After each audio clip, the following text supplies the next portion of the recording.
and we want the fans out of their seat. We want to score goals. We want to give them, momentum on our side, and then on the flip side is when we don't have the ball, is it we got to be dogs.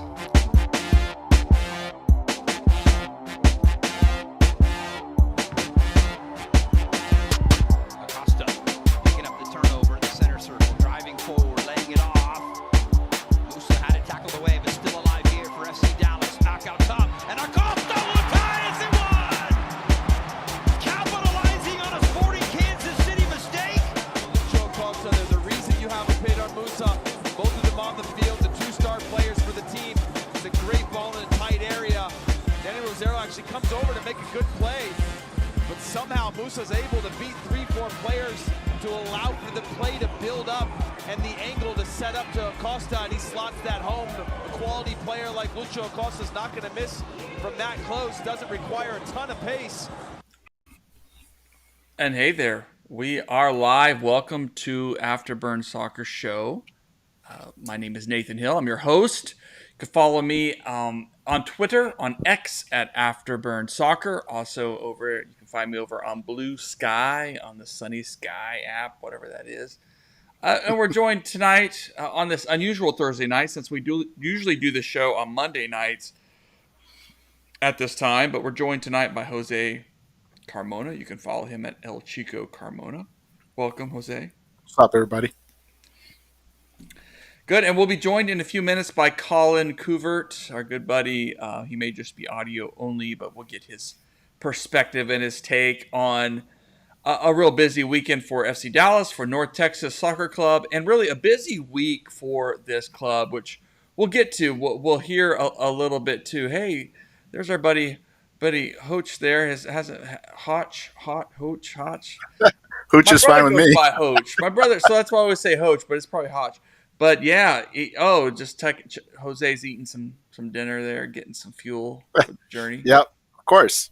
Yeah, if the Thursday nights work better, we may shift to Thursday nights in the future, but we'll just see how things flow for now. Would work better for me, that's for sure. Okay, well that's good to know.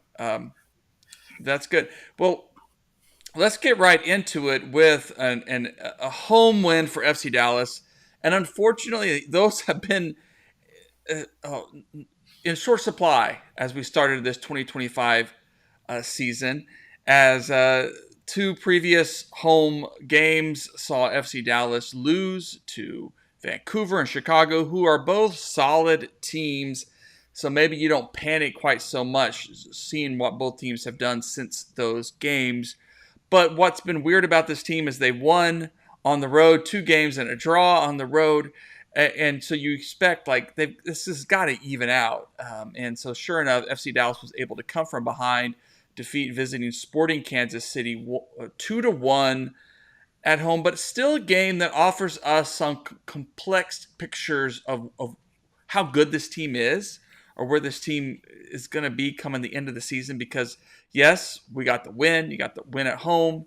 It wasn't perfect, and you like to see a team grind out a win at home, but boy, at times we made Sporting Kansas City look pretty good. So the lowly Sporting Kansas City, who haven't won a game since September. Oh, here comes the man with the plan. Here comes Colin Couvert. So this was a strange one for FC Dallas to get the home win, which is necessary, which was needed, a big sigh of relief. In fact, here's what Sebastian Letjet said after the game. Amazing, man. I mean, we wanted this home win so much, for us, for the staff, for the fans, most importantly. I mean, this is huge for us emotionally. We really, really wanted it. They wanted it.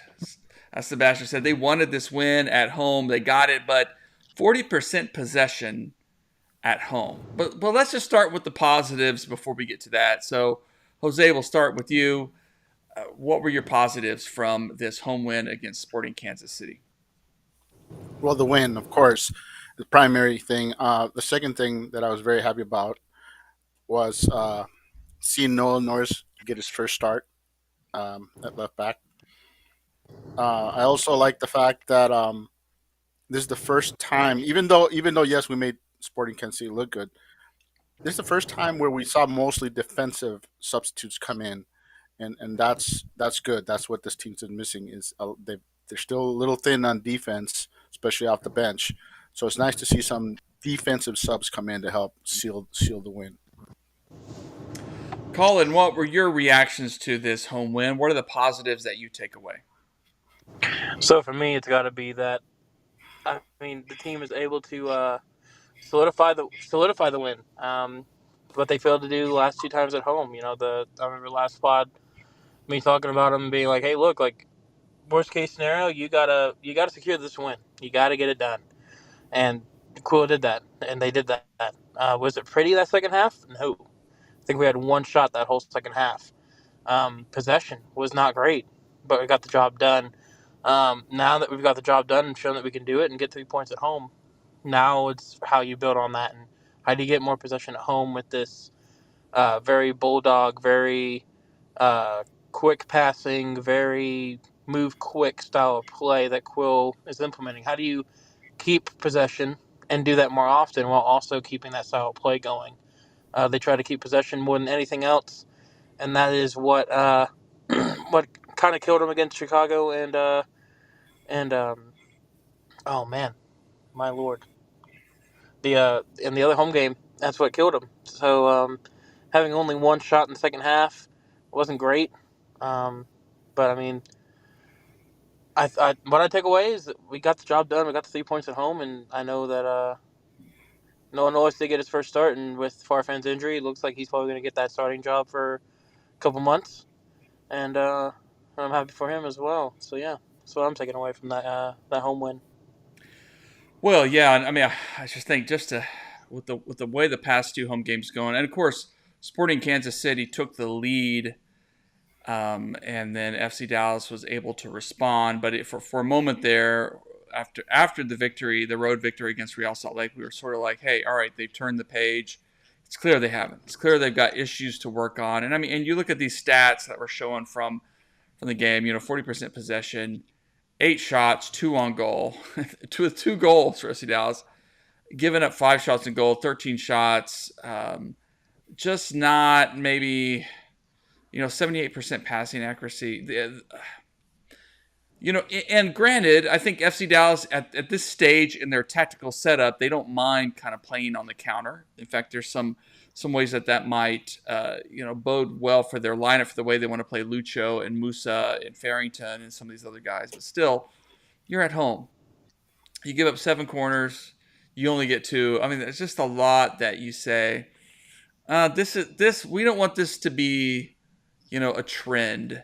I don't know that this kind of approach is going to, bear fruit across the whole season. But nonetheless, from where we were a couple of weeks ago, wondering if this team was going to figure it out at home, hey, they get that. They can check it off. They can keep working on gelling as a unit.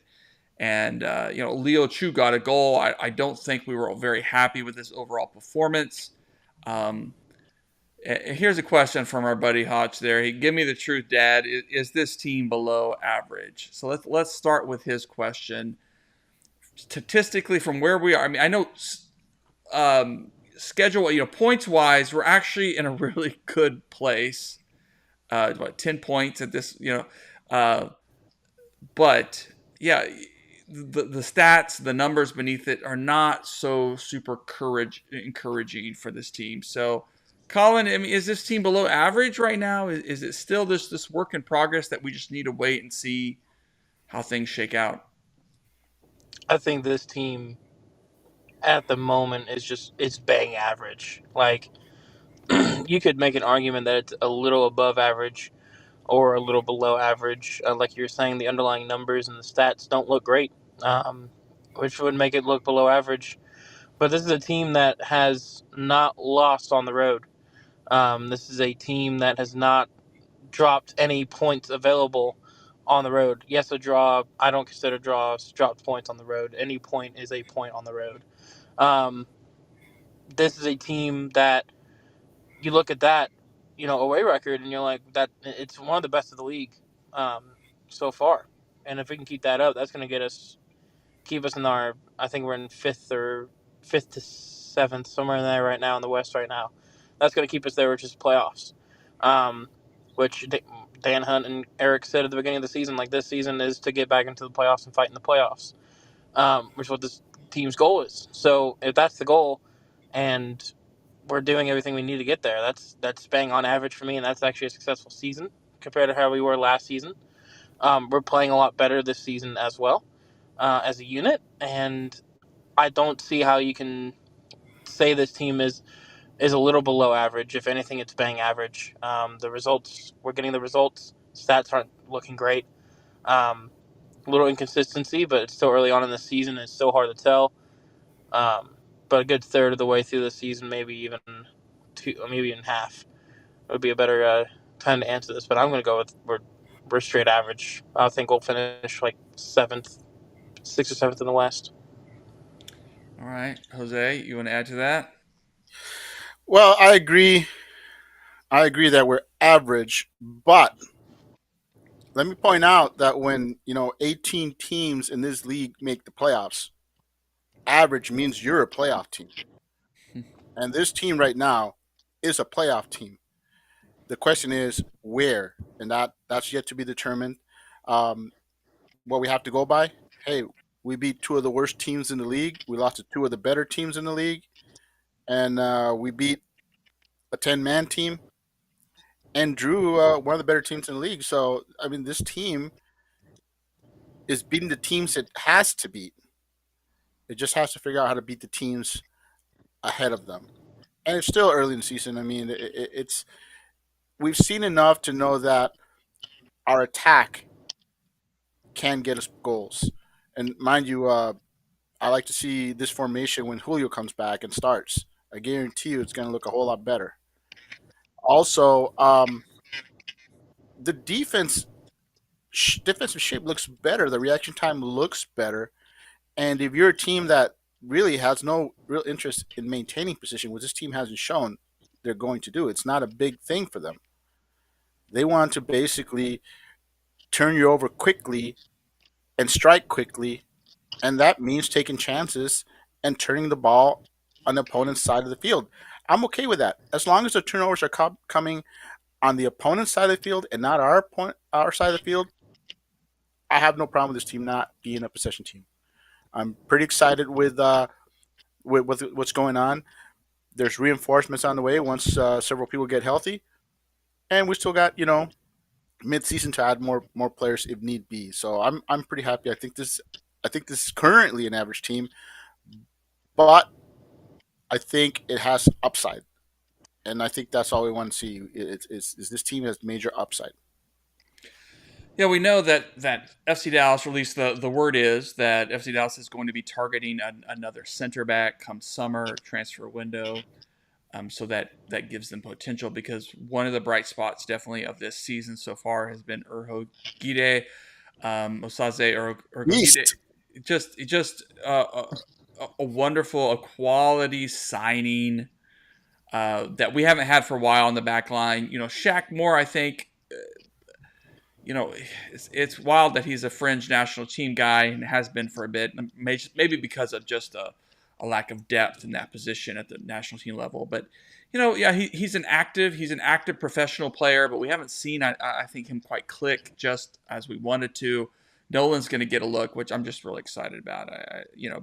But yeah, definitely another center back could really be nice. The midfield definitely work in progress. So there's reasons, I think you're right, to be hopeful that the best formation, the best set of players hasn't been figured out yet, and that's to come.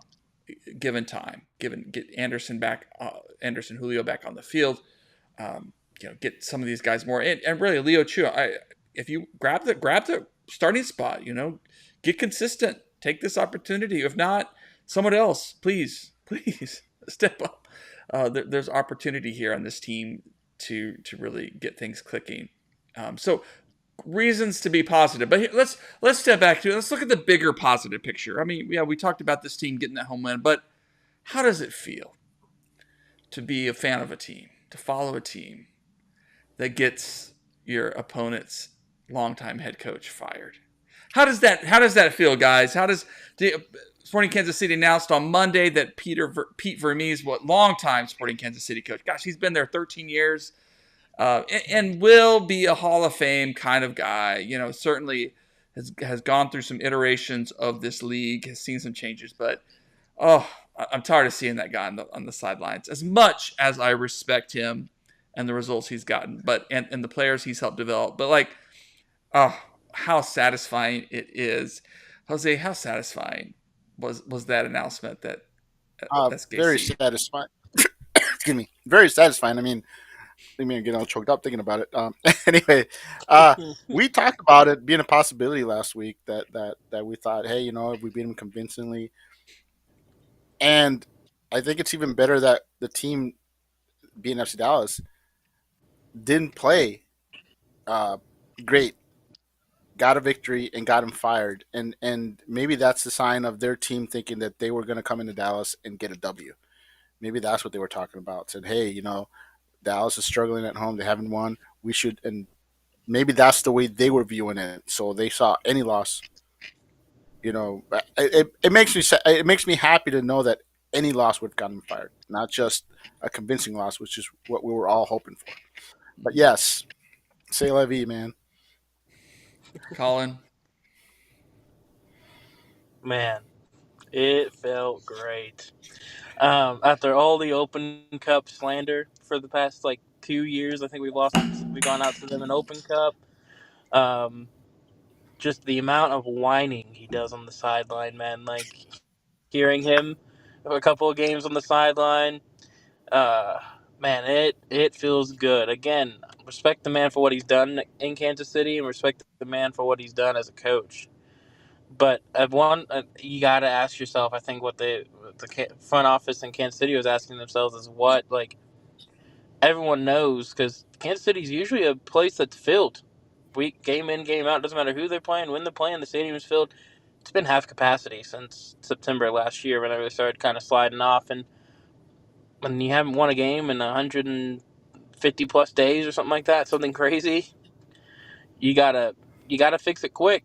And I mean, they're taking the action to do that. And when you have your supporter group, which came out last year and said we don't want Peter to leave, give him a chance, and they're asking the FO to put out a statement that is basically saying get him out of here, it's not a good look. So I again respect Peter Mavis as a coach, but as a fan of an opposing team that has to play him and listen to him complain for all these years, basically my whole fandom of FC Dallas, good riddance, he's gone.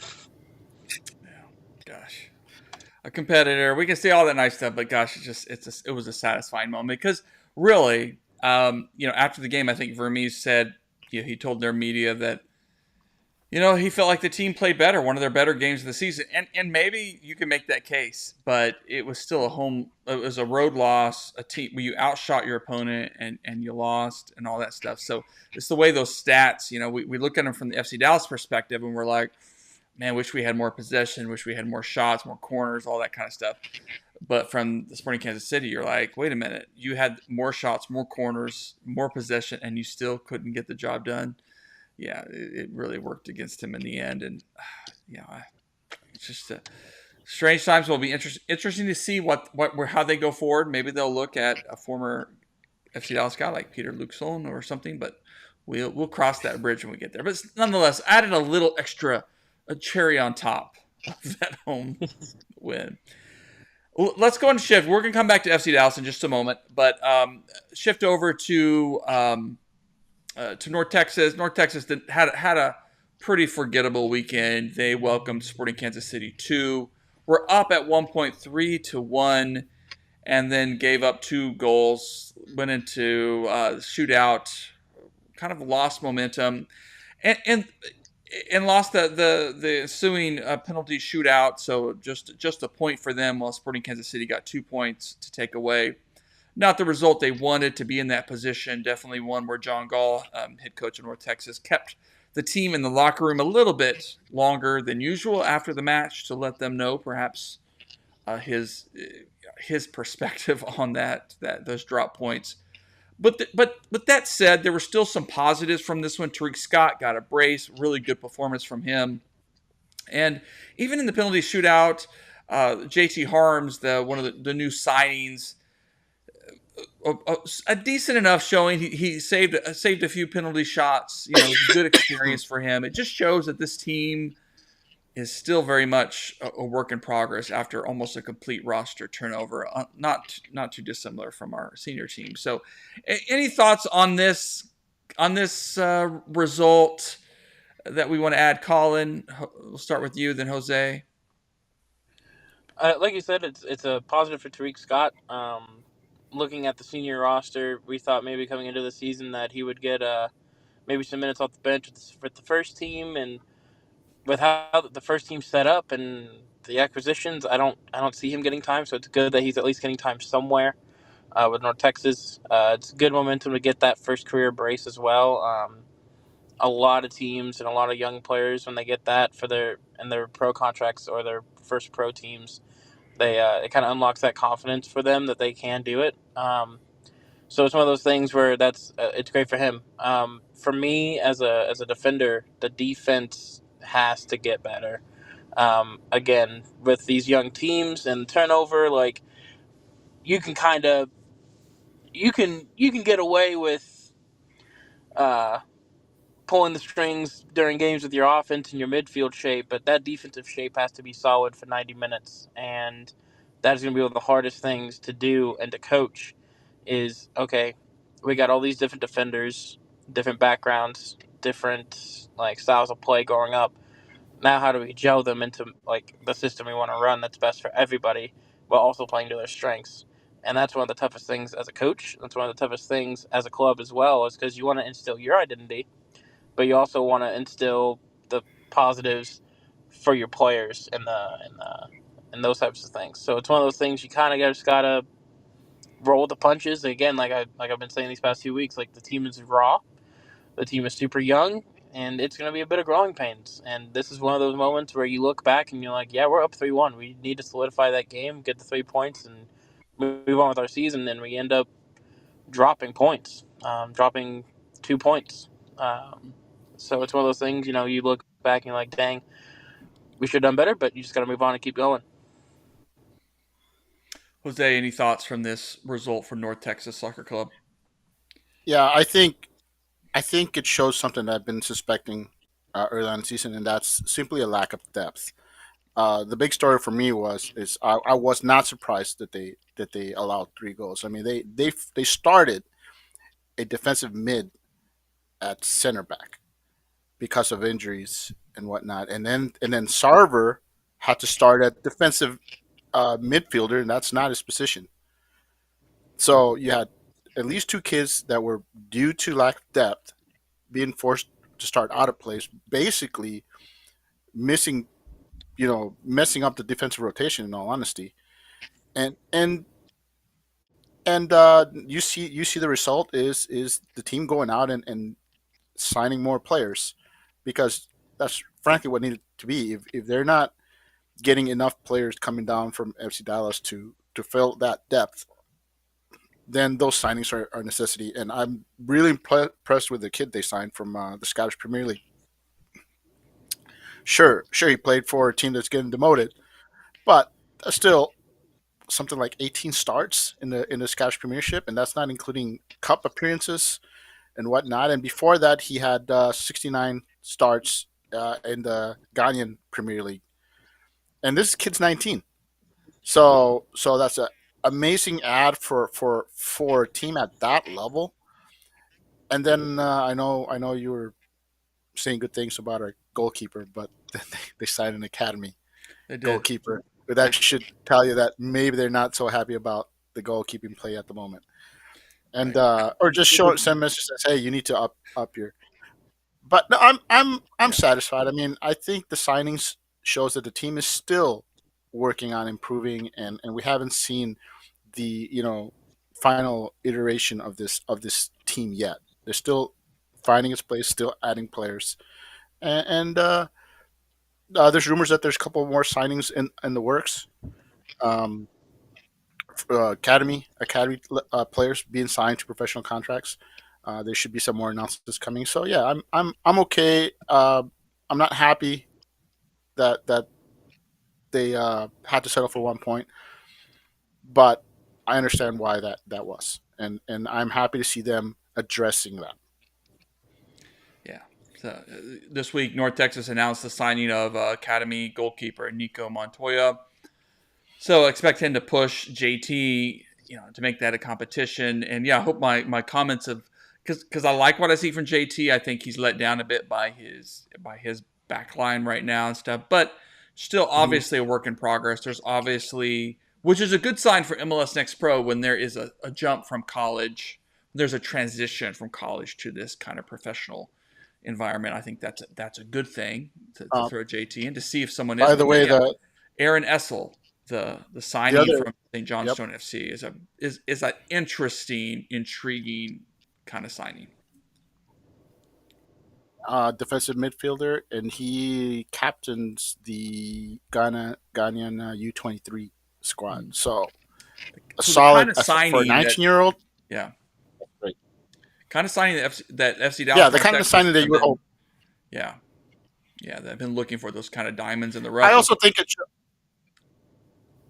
yeah, but I think this is the kind of sign that shows purpose.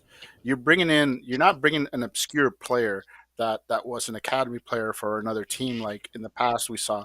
This is a kid who has professional matches under his belt, significant amount of professional matches at his young age. And I mean, 19 and being the captain on a U23 squad for your national team. Yeah, this is the kind of addition I think that shows that North Texas intends to make a proper defense of their title, and I expect them to add more players to fix the issues they have with depth, which of course affects the rotation. Hey, well, let's shift back. Of course, we'll be watching North Texas as they continue their campaign this weekend. But let's shift back to FC Dallas. They're preparing to face and travel to Atlanta United. Go ahead. Yeah, I forgot to at the other news this week, and that's being Farfan being injured. Yes. All right. Yeah. Well. I mean, we sort of touched upon it with Nolan Norris being the starter, which I'm excited about. I think I want to see Nolan get this opportunity. You're a bit of a worrisome thing to see Farfan, who's been such a reliable presence on this back line, an important player for FC Dallas. So Jose, what do you think about that? What do you want to share about that? Well, I guarantee you that no one's more excited about this than me, as I selected Nolan Norris to be the breakout player for us this year. I expect him to get a lot of minutes early season, but not at the expense of really one of our Iron Man players. And I'm hoping it's just the 2 months and not much longer. I am happy to see that Norris is going to get a lot of games. I think it's important for his development. But at the end of the day, if this team wants to be a playoff contender, they need Farfan starting, and Nolan, coming off the bench. Mm-hmm. But this is great. This is great. We'll get to see what the kid has because I mean they're gonna target the hell out of him. Yeah, and we'll see how he holds up under pressure. But I'm excited to see him get that opportunity. and it may even benefit this defense because maybe Nolan, because he's young, that you don't want to put too much pressure on him, and you would just want to say, hey, and not that I think Nolan's ready. I mean, the kid has been so crucial to North Texas. He's had minutes before, and he's been getting lots of minutes with the youth national team. But maybe you just say, hey, you can be a little more conservative. You don't have to do everything Farfan does, and we can let Shaq Moore be that more conservative presence kind of initially. And so maybe it'll help a little bit, but we'll see. I mean, we got questions here from our buddy Hotch here. Lots of questions. So what should our default or standard formation be? We've seen a few different formations now with the addition of new talent. Going forward, which is best suited with the current roster? And Hotch, buddy, I just think the problem is I think everybody's still figuring this out. I mean, I think we've seen an improvement in the last couple of weeks with Lucho in a little bit more of a wing role, kind of that classic diamond shape. But it's clear that like maybe some of our wingers don't quite fit yet, or they're not quite in rhythm yet with all that. And our midfield is still a work in progress. Whether we go with the single pivot, the double pivot, so there are a lot of questions. Any other takes on that question, guys? I mean, for me, I would want them keep running this diamond, and go from there. Because what I like about it is Quill. You know, on paper it's like a 4-3-1-2 with like three centimeters, and they're all like flat across. But we see it more as like a more like a 4-1-2-1-2 narrow, with Delgado and Leggett more forward, Romero kind of sitting back, and then they can all rotate the diamond, so they can. What I like looking at is it's like a little graph at the end of the week, and it shows like based on constant position and link up play, like where these players are, and for us, seeing like center mid, and like DM, or like center mid like way deep, you can kind of see it's like that diamond shape, and I think what we need to do is work on that. But if we're gonna do that, I think the plan's got to be that Kike has got to be starting. The kid looked really good in his little 10-minute cameo for Dallas. Me, Austin, Sam, and the guys did a little shirts tuck for Kike as he came on, and what I loved about him is he's very high energy, very in your face, not scared to make a challenge or a mistake. Many times he'd miss a tackle and would sprint right after the guy, not necessarily to take him down like Ramiro or Leggett would, but to try and recover and get in front of him. Um, He was very aggressive and I too. think very aggressive, and I think he has to be pivotal and get on the field if this 4-3-1-2 or this diamond shape, whatever you want to call it, if this is going to work. Because unless you have a true DM, or you're playing a double pivot where it's more of like a four, like a what I guess if the FIFA kids would call like a 4-2-2, where you have two of your center mids playing deep and your two center mids playing, or cams really playing out wide, kind of like how we had the winger slash cams with Paul and Jesus last year. So it's one of those things where you have time to experiment. We're still early in the season, and I don't have what is best suited. I would say of the diamond that we're running now with Kike starting maybe over Ramiro, and then letting Ramiro and Leggett take over those minutes, or starting next to each other and let Ramiro get up the field a little bit more. And Sebastian had a good game. I mean, I think we can say that on Saturday. I'm gonna go and disagree with Kuv and say Ramiro has looked excellent the last two games, staying deep, and and he actually played the full 90 minutes this last match, which was my biggest concern, is because he could he go 90, and he did go 90 in a very tough match, and I'm personally happy with I'll be okay with Kaike coming off the bench and working his way into the rotation. And if he beats out Ramiro, that's I'm fine with that too. But I think Ramiro's playing his best ball right now because of the formation. And honestly, I do want us to go back to the 4-2-3-1, but not in the way that it was being played. The way it was being played, you got to remember that Ramiro was up higher, and Costa was up higher. And honestly, if you're going to play the 4-2-3-1, Ramiro has to be the deeper. Uh, he has to be not a single pivot, but he has to be the deepest defensive midfielder. He has to play a defensive midfielder, not a linking midfielder like they were trying to have him play. And Acosta has to be not so high for that formation to work. And you saw that Ramiro does his best work when he stays home and can focus on being a defensive player. Mm. And sure, I would be happy if Kaike at some point, beats him out of the lineup. But I wouldn't want to force him in front of him if that's not necessary. And I don't think it's necessary at the moment. Good stuff. I mean, I just think it's just I think Quill is still figuring out the Yes. levers to pull, to get the most out of this team. I think, Hutch's next question was about just should we be a reactive team the entire season to how our opponents line up, or dictate our own style game in and a game out. And I wish we could dictate our own style, but I just don't think this roster is in that place yet. And maybe over the summer transfer window we can get closer to that. Maybe they can develop some rhythm and imprint themselves on the game more. But yeah, it's going to be interesting. And frankly, right now, for what Quill has brought, I mean, the team is playing so much better on the road. And I think that's a trade-off that we take compared to where we were last season, which really doomed us. But all right, we need to shift on because I do have a hard out here in a bit. FC Dallas goes on road. A lot of road games this month. It could be a really bleak month for FC Dallas fans. So don't lose heart. But of course, the way this team has been playing, there are road points to be had, and it may suit FC Dallas. Of course, they go to Atlanta first this weekend. Here's what Quill said ahead of the match this week. Stay humble.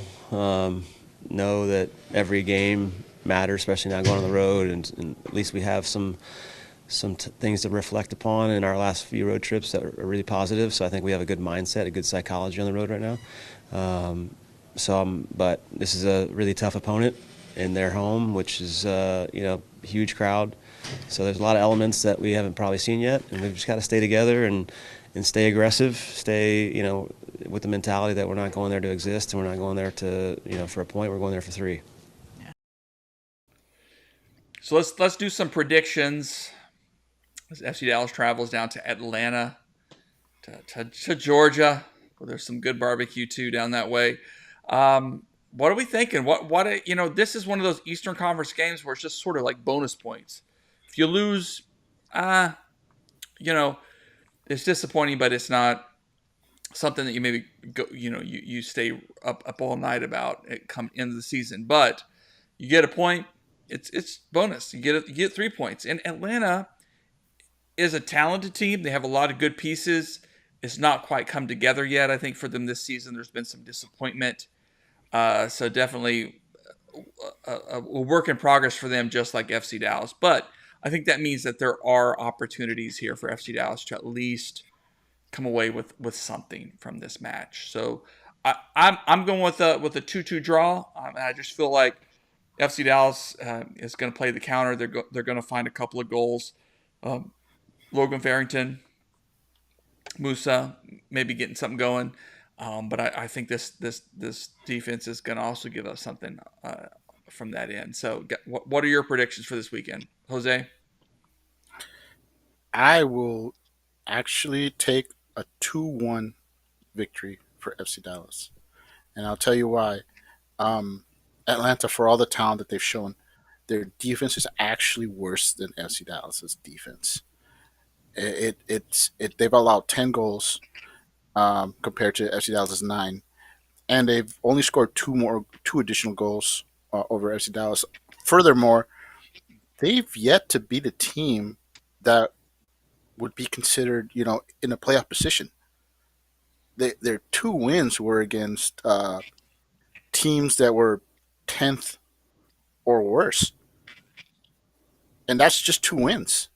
They have a nice draw against Cincinnati, but other than that, they're frankly not much different than FC Dallas. They're a team that has good attackers and a terrible defense. These teams could be mirror images, in all honesty, with the issues that they have. Not that they play the same style or anything like that, but they have similar issues and similar strengths. The only difference, I think, is I think FC Dallas has figured out how to at least solidify their defense to some extent, which I don't think Atlanta United has done yet. Their last game they won 4-3.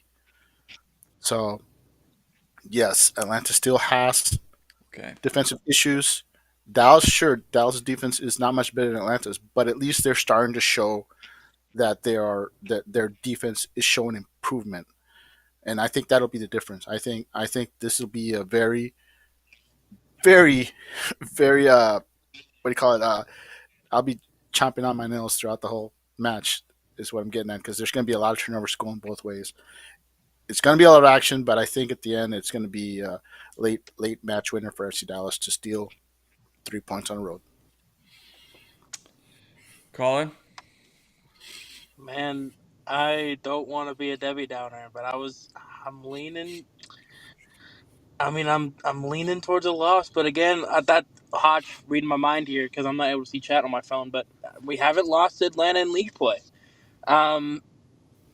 It's, I mean, both won twice and then tied once, so it's very even. But the last time I remember us going on the road to Atlanta, I believe was with Lucci. And I believe we won that game. It was a Michael Barrios goal, and someone else scored for a 2-1 win.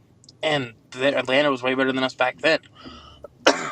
For me, man, it's hard. It's hard to predict what will happen because again, both of you made good points. Like our defenses are both atrocious. Our our firepower is great. Like we have one of the better strikers in the league. We have a former MLS MVP.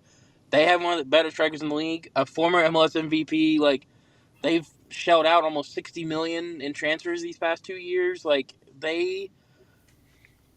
I'm going with my heart. I'm going to 3-3 draw. Okay. I think it's going to be That could be firepower fun. as much as I was predicting or thinking a 3-2 loss. I gotta go with a little bit of bias in my heart too, and just say 3-3 draw. And I think that just goes to show that we all think that there are points to be had here. This team has a chance to come out. Even a draw on the road in MLS is a great result. So there's 100%. this team has a chance to at least achieve that in this match. All right, last topic for tonight. So we got a couple of draws predicted. We got a win on the road. It's going to be an exciting one. I think that points to this how much roster turnover is going on, and just how hey, especially with these two teams, we don't know. We'll see. And FC Dallas has the chance every game to kind of figure out that next step, figure out that next piece, and kind of have the pieces click. So let's wait and see. But all right. Also, the big announcement this week for FC Dallas, they had an official press media event about the stadium construction. Lots of happening there. Of course, building on the Hall of Fame construction, but adding to make that stadium there in Frisco a premier space with shade, with more amenities for FC Dallas to come. Here is Dan Hunt. On his comment, which I thought was fascinating to media about what this construction project means. I talked about my dad's vision for this community and knowing that we were in the right place. He said it before he passed away. He said, guys, I put you in the right place.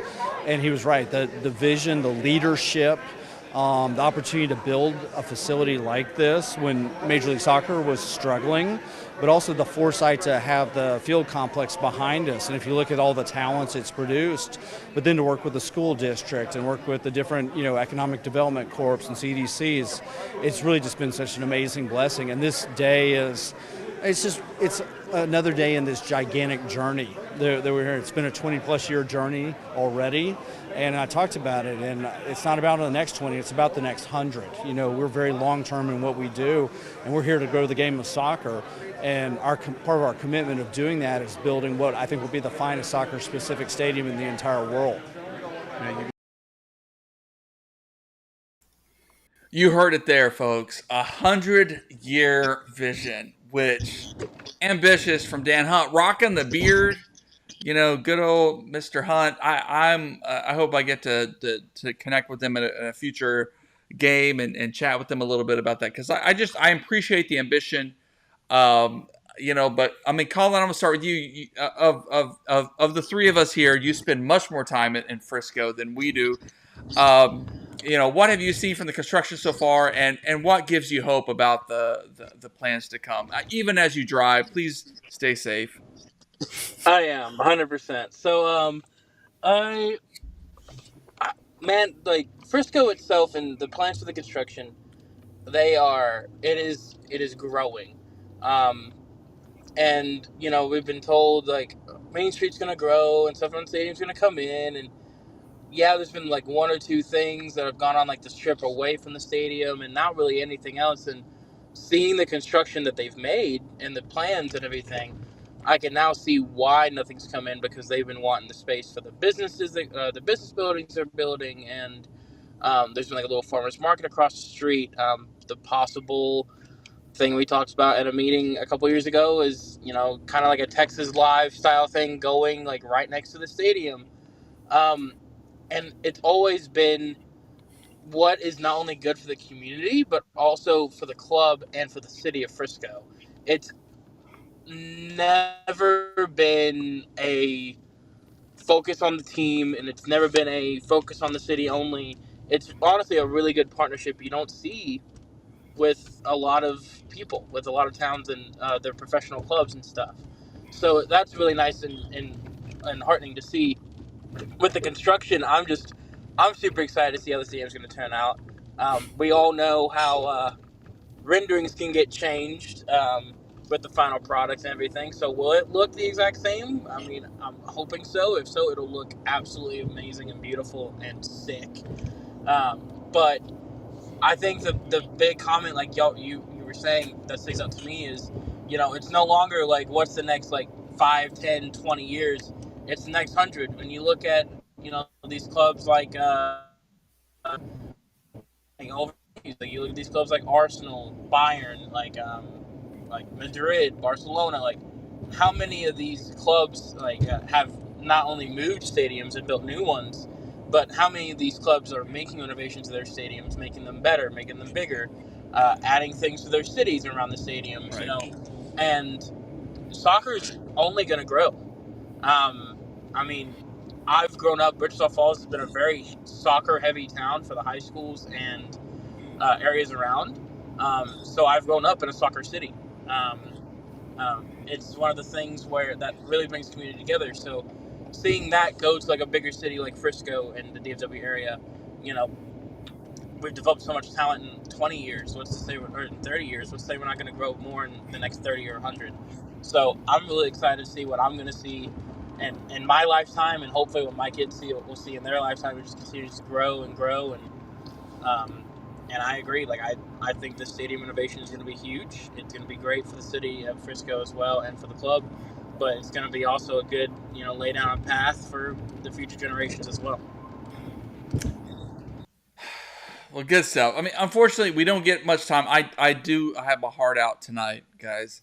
So All right, guys. I have to close it. So I just wanted to add. I'll keep it brief. That besides the stadium, there's also what like a billion or two being spent on renovations across the city.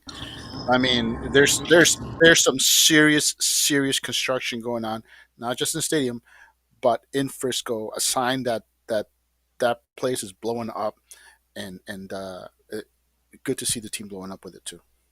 yeah, it's good.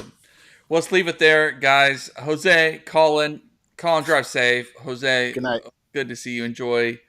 And thanks everybody for listening. Our buddy Hotch there. Thanks for giving us some questions for us to chew on. Of course, we'll be posting the audio a little bit later tomorrow, and I have some video and audio from Tariq Scott that I want to share after the North Texas game. So look for some good content on Afterburn Soccer. Otherwise, we'll see you on Saturday.